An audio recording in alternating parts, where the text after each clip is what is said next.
of 166,554,398 cedis and 50 pesos was made into the account of a savings and loan company, a savings and loan entity between 2019 and 2024. Suspect Sylvia Opari of Silsona, the names of the companies are very interesting. Silsona Ventures received a total payment of 10,746,634 Ghana cedis and 41 pesos into her account from 2021 to 2024.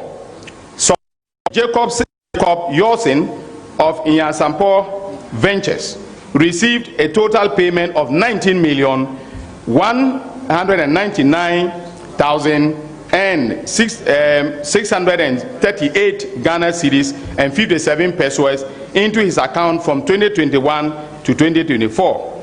Suspects Philomena Arthur and Stephen Kobina Jemfi of Brainwave Ventures received a total of 17,646,523 Ghana cedis and 80 pesos into their accounts from 2021 to 2024. Suspect Solomon Jomina of Alpharita Ventures received a total payment of 8,236,019 cedis and 67 pesos into his account from 2021 to 2024. Suspect Charles Ahiming of GH Ohetech Ventures received a total payment of 14,235,118 Ghana cedis and 14 pesos into his account from 2022 to 2024. Suspect Kweku Opare Agofa and Prince Agofa Awoku of Fralisa Ventures received a total payment of 9,011,164 Ghana cedis into their accounts from 2023 to 2024. However, none of the aforementioned vendors provided evidence to the investigative team or to myself to prove that the amounts of money they received corresponded to the items supplied or the loans supposedly made to the National Service personnel. Ladies and gentlemen of the media and my fellow countrymen and women, having concluded our investigations, we'll be filing charges against 12 suspects who worked as directors and staff of the NSA. I've already listed them, but for the abundance of doubt, let me mention them again. These are Mustafa Yusuf, a former executive director; Osea Sibe Entry, former director general; Gifty Owari Mensah, former deputy executive director; Kwebe Onijan, former deputy executive director for operations; Abraham Bismarck Gezi, former internal auditor; Kweku Dechi Eje, an accounts officer; Idrusu Ibn Abubakar, former head of accounts; Stephen Kobina Jemfi, we have asked that he should be rearrested because we've discovered some new accounts that contain some deposits, and so he was picked up this morning. So he is currently he's undergoing further interrogation. Koforidua, he's a Koforidua director. Then Prince Agofa Ewuku, a district director, and Jacob Yosin, management information systems administrator in the northern region. We will also file charges against the following persons who are vendors on the marketplace on the central management system of the NSA in the eastern, Greater Accra and Ashanti regions. Isaac Osei Asamani, the owner of Stalwart Option Buy Ventures; Charles Ohomining, the owner of GH Ohek Ventures; Philomena Arthur, the owner of Brainwave Ventures; Rose Hamilton, the owner of Marine Ventures; Kweku Opare Agofa, the owner of Franlisa Ventures; Solomon Jamina, the owner of Afarita Ventures; Haruna Mawulaya, the owner of Alfaida Enterprise; Sylvia Ntriwa Opare, the owner of Silsona Ventures. And then Peter Mensah, a legal practitioner and the husband of Gifty Owari Mensah. We have made the decision to enter into non-prosecution agreements with some of the persons who were involved in this criminal enterprise, especially the vendors, and these have agreed to provide compelling testimonies as witnesses for the prosecution. In this regard, we have agreed not to disclose their names or their details at this press briefing as part of the NPA, that is a non-prosecution agreement. Because this is going to inure to the efficiency of the prosecutions that will be mounted.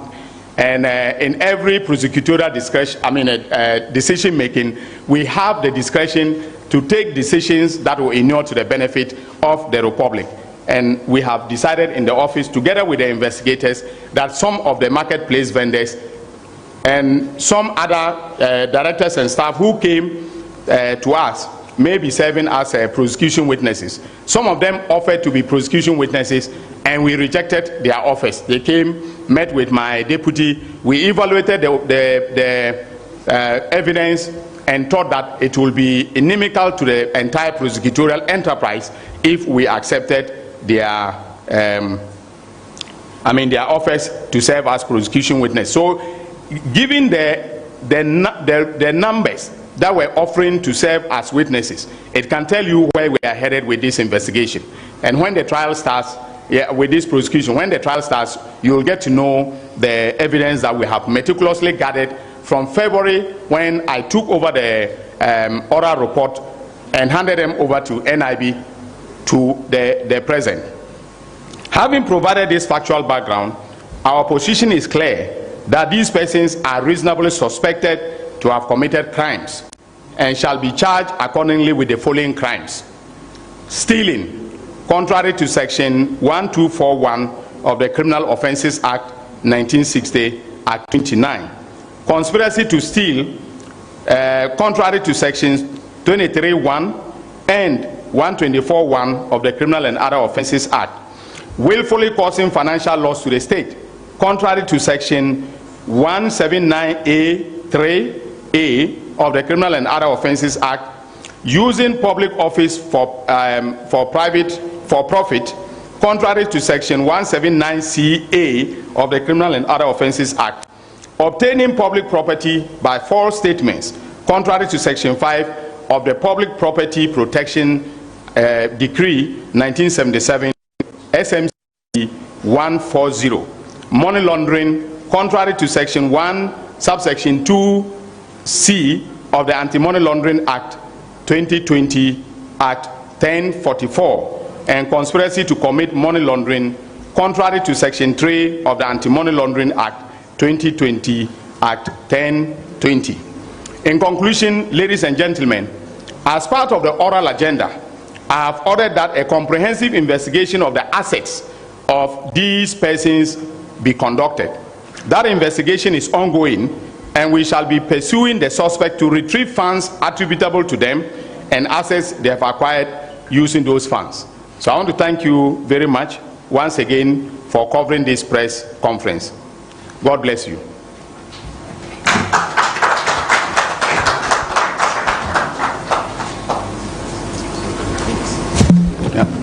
Okay. All right, thank you very much, Honorable Attorney General. The floor is now open for some questions from members of the media. So as we do it, if you have a question, please put your hand up. I'll call you, you come forward, ask it, and then it will be answered. Each person is entitled to only one question in the interest of time. Alfred, I thought I saw your hand up. So if you have a question, just come forward and ask it, please. So this way, yeah.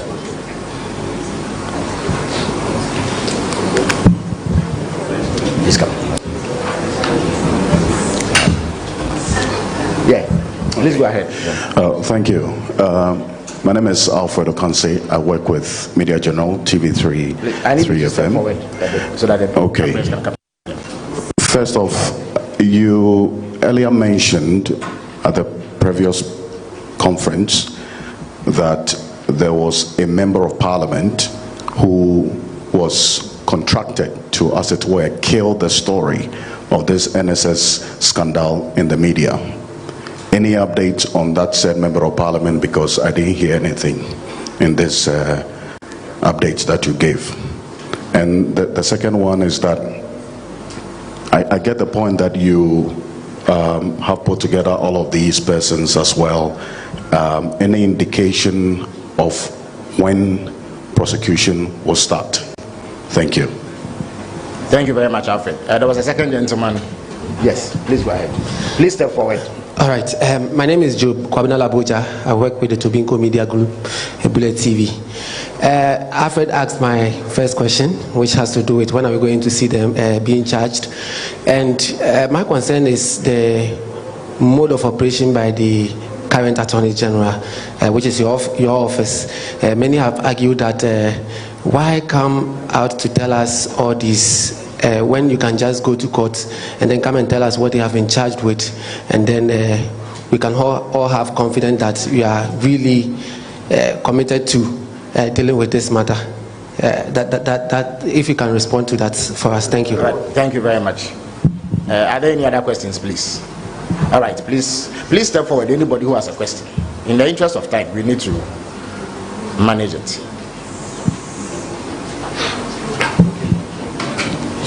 Thank you very much. My name is Mutala Inusa. I work with DIB Network, GH1 TV and Star FM. Honorable, my question is in respect of those suspects that you decided to accept their proposals and those that you do not accept.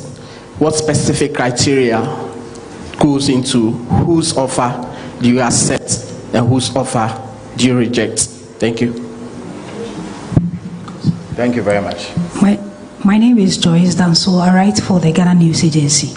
I want the Attorney General to educate us on what exactly is non-prosecution agreement and then plea bargaining agreement. Thank you very much.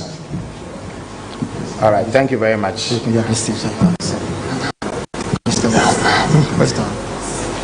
Please go ahead. Ask your question.